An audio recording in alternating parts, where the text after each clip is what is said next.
이번에는 강좌 관리에 대해서 알아보도록 하겠습니다. 강좌라는 개념이 어떤 개념이냐면 학급 안에 있는 이제 학생들이 직접 수강하게 될 온라인 컨텐츠의 꾸러미를 강좌라고 보시면 되겠습니다. 이제 강좌 관리 보시면 좌측에 메뉴가 있는데요. 강좌 관리에 들어오시면 이렇게 강좌 관리, 공개 등록 강좌 관리, 그리고 수강 승인 관리 등이 이렇게 있습니다. 지금 현재 이런 부분들은 조금 디테일한 고급 설정이기 때문에 이 부분은 따로 설명을 하진 않겠습니다. 자, 그러면 주로 강좌가 어떻게 구성되는지 한번 살펴보도록 하겠습니다. 우선 3월 4일에 올라왔던 한번 강좌를 한번 보도록 하겠습니다. 보시는 것처럼 강좌 안에는 강좌보다 조금 더 작은 개념인 주제가 존재합니다. 이제 주제 보시면은 과학, 창체, 체육 이런 식으로 등록이 된 모습을 보실 수가 있고, 이렇게 눌러서 들어가 보면은 이렇게 영상 보면 학습하기 해서 일단은 과학자처럼 관찰해 볼까요? 10쪽에서 11쪽, 실험 관찰 6쪽 이런 식으로 해서 외부 URL로 컨텐츠가 등록되어 있는 모습을 보실 수가 있겠습니다. 네, 그러면 강좌는 어떻게 활용이 되는지 한번 살펴봐야 되겠습니다. 강좌를 한번 만들어 볼게요. 우선 강좌를 이렇게 추가하기를 누르면은 여기 일반 수업과 화상 수업으로 나눠지는데 강좌를 선택해서 강좌를 등록하는 게 가능합니다. 그러면 화상 수업 하려면 이렇게 등록해야 되는가 아닌가 하실 텐데, 화상 수업을 등록하는 방법은 저 같은 경우는 일반 수업으로 등록한 이후에 화상 수업을 내부 안에 있는 주제에서 따로 편성하는 방식으로 현재 만들고 있거든요. 자, 그럼 한번 테스트로 한번 강좌를 만들어 보겠습니다. 테스트 강좌 하고 노출 예 해서 강좌 노출 일시를 이렇게 지정해 줄 수가 있어요. 저는 그러면 3월 22일 8시로 한번 지정을 해보겠습니다. 등록을 눌러볼게요. 자, 그러면 강좌가 성공적으로 생성되었다고 이렇게 나와 있는 게 보이시죠? 자, 그러면 현재 보면은 공개 강좌가 지금 등록이 처음 제가 등록한 이 강좌만 지금 현재 등록이 안 되어 있는데, 그 이유는 현재 노출 일시를 현재 지금 제가 이 영상을 찍고 있는 일자에 바로 다음 날로 해놨기 때문에 현재 공개가 된 상태는 아닙니다. 자, 그럼 들어가 보겠습니다. 들어가면은 여기 보시는 것처럼 이제 강좌 안에 주제를 구성할수록 되어 있는데, 저희 이제 학교 같은 경우는 강좌를 일자 단위로 구성을 하고 그 강좌 안에 이제 그날 있는 이제 과목들을 시간별로 나눠서 주제를 현재 구성을 하고 있습니다. 주제를 넣을 때는 이제 주제 추가를 눌러보면은 이렇게 몇 가지 메뉴가 나타나는데요. 자, 우선 주제 일괄 등록은 예를 들어서 국어의 1단원 주제를 한 번에 다 올린다 이런 식으로 활용되는 건데, 실제로는 거의 활용되지 않는 메뉴이기 때문에 이거는 굳이 중요하게 생각 안 하셔도 될 것 같고요. 두 번째는 이제 주제 선택 등록입니다. 예를 들어서 국어 1단 안에 있는 몇 차시 이런 식으로 특정 주제를 선택해서 등록할 수 있는 메뉴인데 아주 많이 활용되는 메뉴이고요. 그 다음에 공개 강좌 주제 같은 경우는 이 학습터에 등록되어 있는 공개 강좌들, 다른 선생님들이 올린 강좌 중에서 공개로 설정해 놓은 그런 강좌들을 넣을 수 있는 기능입니다. 그리고 즐겨찾기 주제는 선생님들이 즐겨찾기를 해놓은 주제를 땡겨올 수 있는 기능인데, 이 역시도 그렇게 중요한 내용이 아니니 빼도록 하겠습니다. 다음은 사용자 주제인데요. 이 학습터에서 제공하는 이 학습터 컨텐츠뿐만 아니라 사용자가 직접 만든 컨텐츠나 또는 외부 컨텐츠를 끌어오기 위해서 사용하는 주제입니다. 그리고 이제 이게 신설된 메뉴로 화상 수업 등록이라는 것이 있습니다.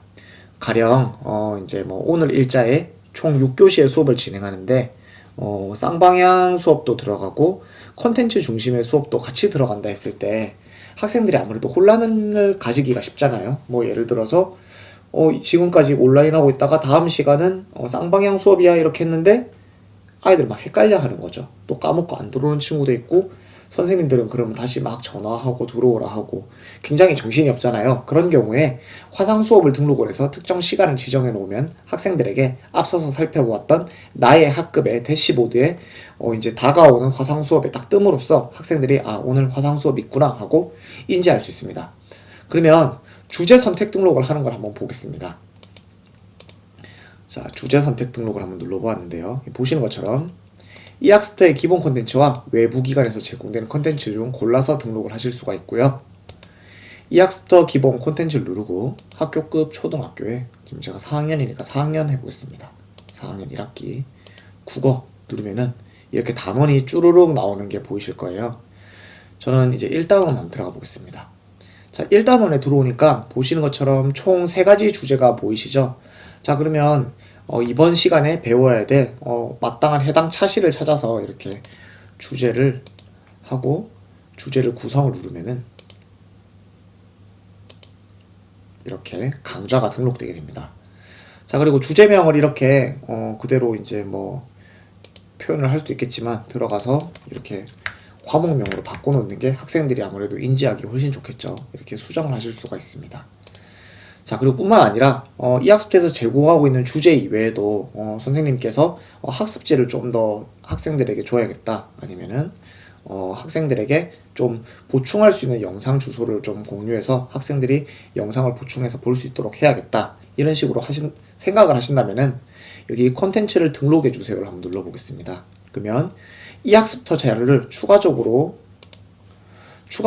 등록을 할 수도 있고요. 아니면은 나의 자료를 또 이제 외부에서 가져오거나 아니면 직접 만든 자료를 등록을 하실 수도 있고, 아니면 해당 차시에 알맞는 퀴즈를 선생님들께서 직접 제시할 수도 있습니다.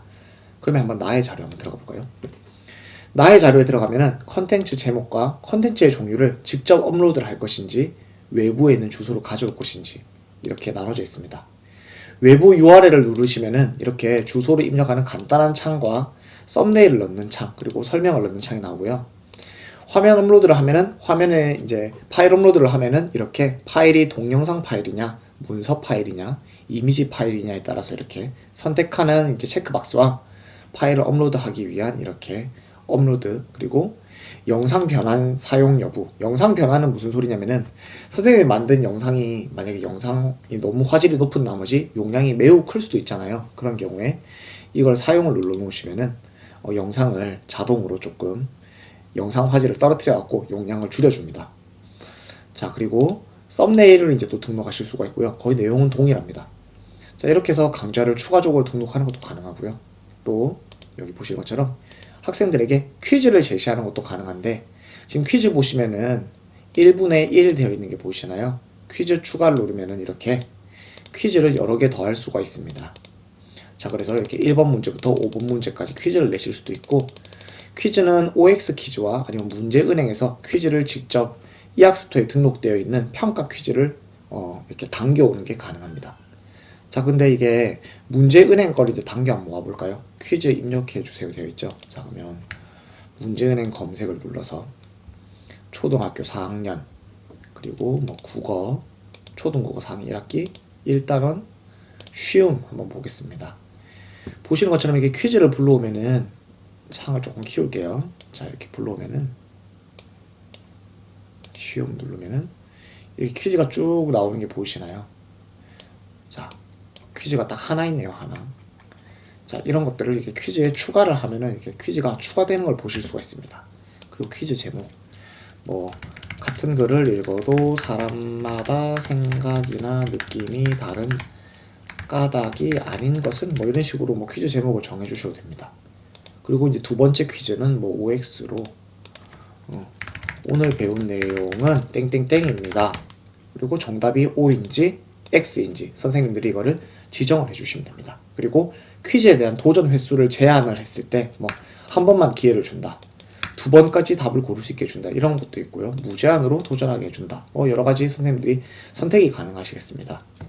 그리고 이 퀴즈를 풀 수 있는 기간을 설정해 둠으로써 학생들이 이날 퀴즈를 안 풀면은 퀴즈 과제를 수행 안 한 걸로, 이런 식으로 어느 정도 제한을 둘 수도 있습니다. 자, 그러면 다시 돌아가기를 눌러서 다음 이제 또 주제를 구성하는 걸 살펴보겠습니다. 자, 국어를 이제 일단은 이 학습터에서 제공하는 주제 선택 등록을 한번 해봤는데, 다음은 여기 사용자 주제 등록을 한번 살펴보도록 할게요. 사용자 주제 등록은 말 그대로 사용자가 원하는 거 다 등록하는 거기 때문에 뭐 따로 그냥 처음부터 어떤 주제를 선택하는 창이 뜨는 게 아니라 이렇게 주제명을 먼저 입력하라는 창이 나옵니다. 수학 해보겠습니다. 자, 수학을 등록했는데 이제 학생들에게 문제지를 풀어라고 제가 과제를 내고 싶어요. 그런 경우에 콘텐츠를 등록하고 나의 자료 이렇게 눌러서 뭐 이렇게 문서를 한 다음에 여기다가 파일 업로드를 눌러서 학생들이 이제 선생님들께서 만든 학습지를 등록하고 그걸 풀도록 할 수도 있습니다. 여기다가 뭐 학습지를 풀어봅시다. 풀고 과제에 업로드 합시다. 이런 식으로 만들어 둘 수가 있겠네요. 자, 이런 식으로 만들 수가 있겠어요. 자, 그리고 아니면은 이렇게 퀴즈를 제공해서 학생들한테 바로 문제은행에 있는 수학 퀴즈를 막 땡겨와서 넣을 수도 있겠습니다. 자, 그럼 한번 수학은 조금 문항이 많습니다. 아까 국어는 문제가 많이 없었죠. 자, 근데 수학은 보시는 것처럼 문제가 좀 많이 제공되고 있는 모습을 보실 수가 있고요. 자, 그래서 선생님께서 뭐 만약에 필요에 따라서 퀴즈를 이렇게 추가해서 문항을 여러 개 만들어서 학생들에게 퀴즈를 제공해서 퀴즈를 뭐 예를 들어서 실시간 쌍방향 수업을 한 이후에 선생님이 지금 이 학습터에다가 수학 퀴즈를 올려놨는데 너희들 한번 풀어봐, 이렇게 간단하게 퀴즈를 제시를 할 수도 있겠습니다. 자, 그럼 마지막으로 한번 여기 화상 수업 등록을 한번 들어가 볼게요. 자, 이게 아까 저희는 일반 강좌로 일반 수업을 했지만 일반 강좌에도 이렇게 화상 수업을 바로 등록을 하실 수가 있는데 수학 풀이 이렇게 한번 주제를 등록해 볼게요. 그리고 시간은 22일에 뭐 시간을 우리는 11시에 하기로 하자, 이런 식으로 하고 시간을 정해줄 수가 있는데 수업 이제 조종례로 실시간으로 화상 수업을 연 경우에는 제한 시간이 40분으로 고정이 되지만 이렇게 화상 수업을 예약을 하는 경우는 최대 100분까지 시간을 좀 더 유연하게 사용하실 수가 있습니다. 수학 풀이니까 30분에서 등록을 해볼게요. 자, 강좌가 정상적으로 등록되었습니다. 했고 여기 보시면 영상 등록을 했다고 이렇게 영상 표시가 화상 수업 표시가 나오는 걸 보실 수가 있습니다. 자, 그러면 이제 다시 나의 학급으로 들어와 보겠습니다. 자, 나의 학급으로 들어오니까 이렇게 다가오는 화상 수업이 아까 전에 없었는데 이렇게 뜨는 게 보이시죠? 수학풀이가 3월 22일 오전 11시 수학풀이가 있다. 그때 입장해라, 이게 뜨는 거예요. 그러면 학생들한테 애초에 이제 이 학습터를 활용하는 방법을 설명할 때, 자, 얘들아 이렇게 출석을 확인하고 게시판에 올라온 글이 있는지 확인하고 화상 수업이 있는지 확인을 하고 과제가 있는지 확인해라. 그리고 강좌를 하면 된다. 그리고 평가가 있는 경우에는 평가에 참여해서 평가를 여러분들이 하면 됩니다. 이런 식으로 꼭 다 살펴보도록 안내를 해주면 아무래도 엄청 좋겠죠. 자, 그렇게 강좌를 활용하시면 되겠습니다. 네, 그리고 새로 추가된 기능 하나를 살펴보도록 하겠습니다. 나의 학급 페이지에서 여기 보시면은 채팅방 입장이라고 되어 있는 커다란 버튼이 하나 보이시죠? 이게 작년까지 없다가 새롭게 추가된 기능인데요. 이걸 한번 눌러보겠습니다. 이렇게 누르면은 네, 학생들이 쭉 나오는 모습을 보일 거예요. 보시고 여기에 이렇게 메시지를 입력하실 수가 있고 좌측에 있는 더하기 아이콘을 누르면은 이렇게 메시지를 보내거나 웹 링크를 보내거나 또는 파일을 최대 100메가까지 제법 큰 용량인데 파일을 보낼 수가 있습니다. 뿐만 아니라 학생들이랑 막 채팅을 하다 보면은 파일을 보냈던 게 저 위로 올라가서 묻혀버리고 학생들이 파일 다시 보내주세요 막 그렇게 할 수도 있는데 여기 보시는 것처럼 파일 서랍 열기를 눌러서 선생님이 보내신 파일 목록이 실시간으로 항상 떠서 언제든지 그 파일을 다운로드 받을 수가 있겠습니다. 굉장히 간단한 기능이지만 잘 만들었다는 생각이 드는 이유 중에 하나가 지금 제가 4학년 담임을 하고 있다 보니까 아무래도 휴대전화를 가지고 있는 학생도 있지만 그렇지 않은 학생들도 있거든요. 그래서 이게 학생들과 소통을 위해서 카카오톡을 이용하자니 몇 명 학생들이 소외가 되는 것 같고 또 이 클래스팅이나 밴드 같은 걸 또 이용을 하자니 이게 매번 이게 전달이 잘 안 되는 것 같아서 이렇게 저는 채팅방 같은 경우 실시간 이제 쌍방향으로 수업을 하다가 우리 잠깐 채팅방에 들어와 보자 이런 용도로 활용하면 참 괜찮은 기능인 것 같아서 없는 것보다야 있는 게 정말 나은 것 같다는 생각이 들었습니다. 그리고 이렇게 채팅을 다 마치시고 나면은 이 이제 X를 눌러서 끄는 게 아니라 이 채팅 종료를 눌러서 꺼달라고 합니다. 왜냐면 우리가 이 창을 꺼도 서버상에는 한동안은 이 채팅방이 유지가 됨으로써 이 학습터에 이제 그 트래픽을 유발하기 때문에 채팅 종료를 꼭 눌러서 꺼주시기 바랍니다. 이렇게 꺼주시면 되겠네요.